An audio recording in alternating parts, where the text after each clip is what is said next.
gangsters qui dirigent un gouvernement maintenant tout le reste dañuy suivre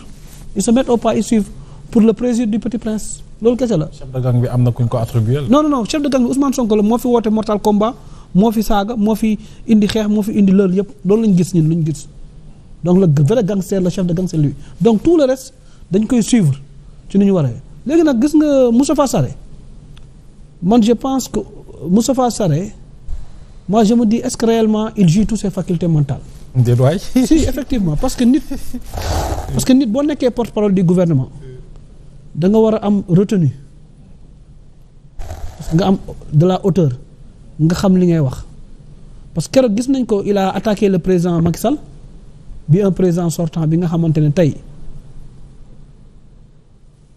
buy wax ak normalement Bassirou Diomaye Faye moo war a wax ak moom directement. mooy interlocuteur am directement parce que tam ci état lañ nekk on lui doit du respect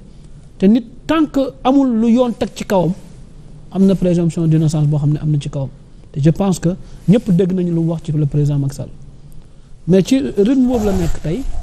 ba ñu déggaat mu tuddaat un haut fonctionnaire de l'État koo xamante ne tey bu réew mi tey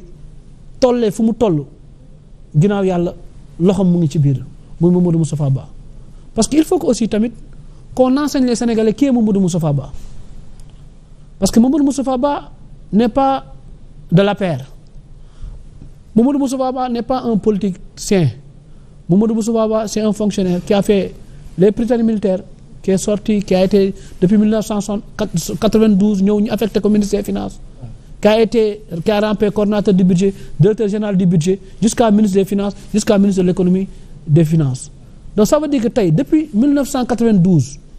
lépp loo xam ne ba 2024 lépp loo xam ne investissement def nañ ko ci Sénégal moom bokk nañ ci ñi mën a loolu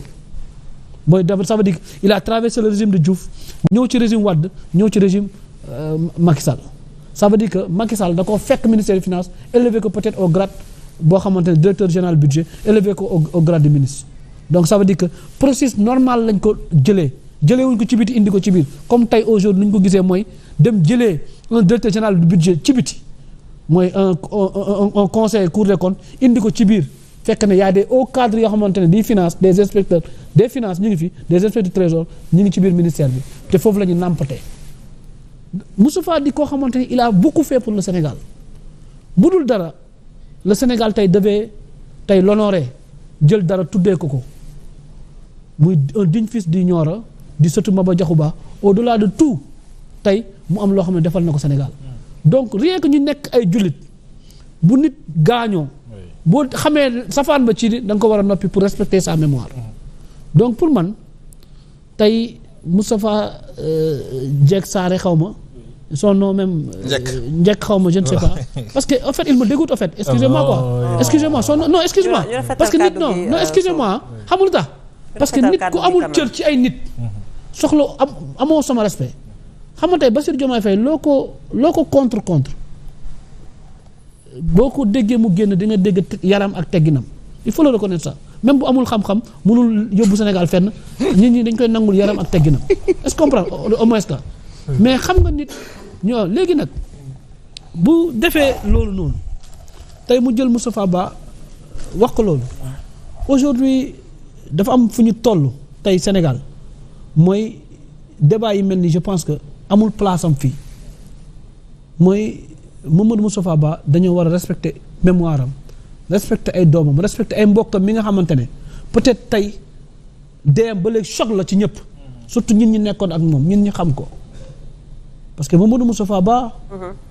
musuma gis nit ku généreux ku mel ni moom nit ku baax ku mel ni xoolul ku nekk ci régime wala ku nekkul ci régime xoolul ku ànd ak Macky Sall wala ku ànd ak il regarde le Sénégalais l'homme la personne qu'il peut rendre service pour le développement de ce pays. mais Sano xam na ko législature bi weesoo. ñoom ñëpp ku ci nekk. il faisait presque l'unanimité à l'Assemblée nationale. non au-delà de ça même tey ku mel ni par exemple le ministre bi nga xamante ne moo nekk Abass Fall. man am na loo xam ne xam naa ko ci relation ak Mamadou Moustapha Ba. xaritam la. loo xamante defal na ko Abass Fall Mamadou Moustapha Ba mun na am defal ko rakkam yu mu bokkal bàyyi. teraanga ci lépp laa xam ne et je parle sous le compte Abass Fall moom mooy dégg bu baax a baax ak ñeneen nit yoo xamante waa Pastef lañu am nañu ay problème ay location am problème yu bëri am problème gasoil Mamadou Moustapha Ba jàppale leen dimbal leen te yàlla tax tey le ministre des finances bii bees bi nga xamante ne Djiba man Mamadou Moustapha Ba moo ma ko présenté ne ma rakkam la xaritam la te pourtant Djiba mus nañ toog ak Mamadou Moustapha Ba Djiba a toujours dit que Bassirou Diomaye Faye xaritam la et pourtant ils ont travaillé dans le système pour man il faut que ñu jël fonctionnaires yi génne leen ci politique ñun politiciens yi ñuy dóorante suñu biir très bien ñu jël aussi ñu dee ñu génne leen respecter seeni mémoire ci loolu man loolu rek laa ñaan yàlla loolu rek laa ñaan sénégalais yi mooy nañu def la distinction léegi nag am na ku ko fi waxoon muy Adama Gaye un journaliste sunu plateau mu wax ko maa ngi nen ñu convoqué ko waaw fii la ko waxee ci plateau ñu convoqué ko pourtant Cheikh Diba xanaa bokkul Pastef pourtant convoqué nañ ko BAG Cheikh Diba yenn na BAG ba tard la waa assemblée parce que bokkul Pastef est-ce que làq doom dóor doom boobu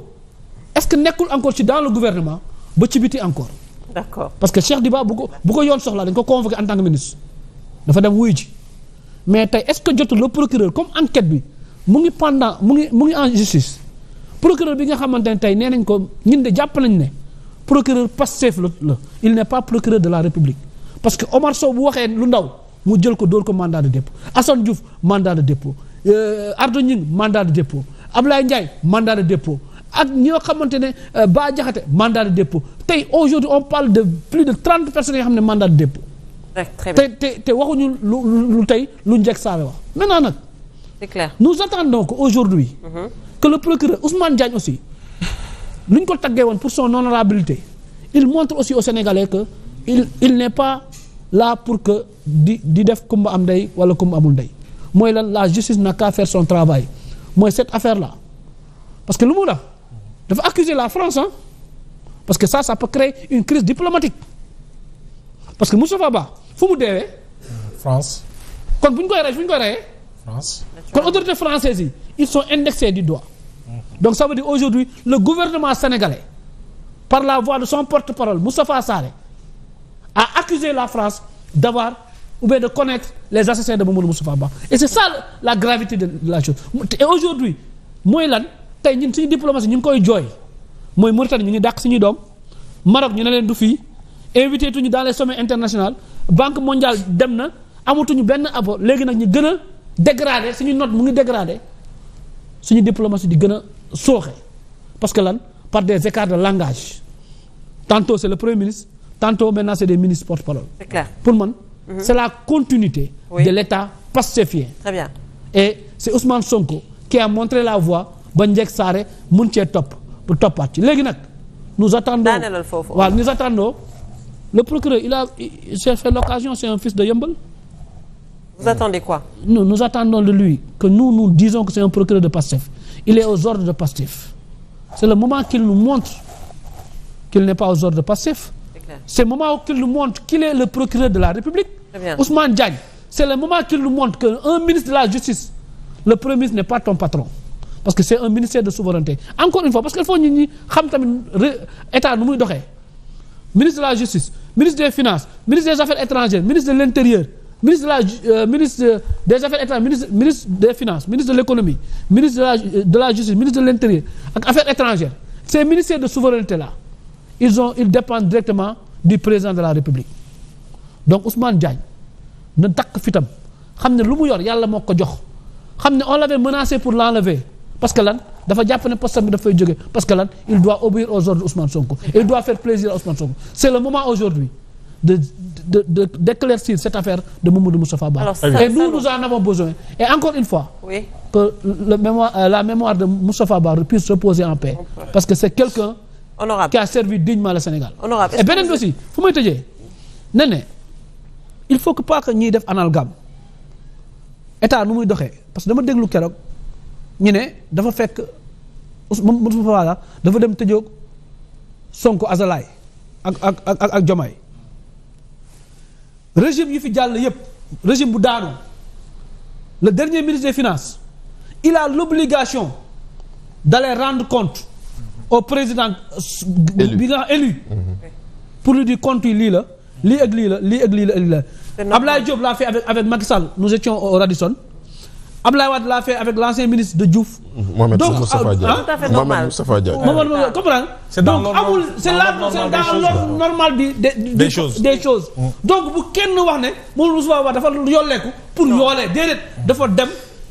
sous la bénédiction de Macky Sall le président de la République bu fi nekkoon. loolu mooy yoon pour def l'état des lieux loolu sur les finances loolu mooy yoon. donc parce que ñoom nag dañoo am tendance ne dafa yolleeku ñëw di boole déedéet. Très bien, c'est clair. C'est dans l'ordre. Alors, honorable, est-ce qu'aujourd'hui, d'accord nga ne que su ñuy yoree yenn fonctions yi notamment ñuy porter aujourd'hui parole au gouvernement dafa am yenn wax avant ñu koy wax peut-être il faudrait que quand même ñu xoolaat ko avant di ko wax ci public. waaw nga je serai très bref nag parce que je me réserve pour le troisième point. donc dama ci liggéey lu bëri. je me réserve foofu mais damay xool bracelet monsieur le ministre. dama xamoon ne da ngeen am bracelet en tant que opposant yu bees xaw ma sa bracelet bi il faut ma xam bracelet lan la. bi Inde laa ko jëlee pour muslu leen. dama xool ndax Inde laa ko jëlee pour muslu leen parce que da ngeen di jàppaate léegi. Inde laa ko jëlee bi.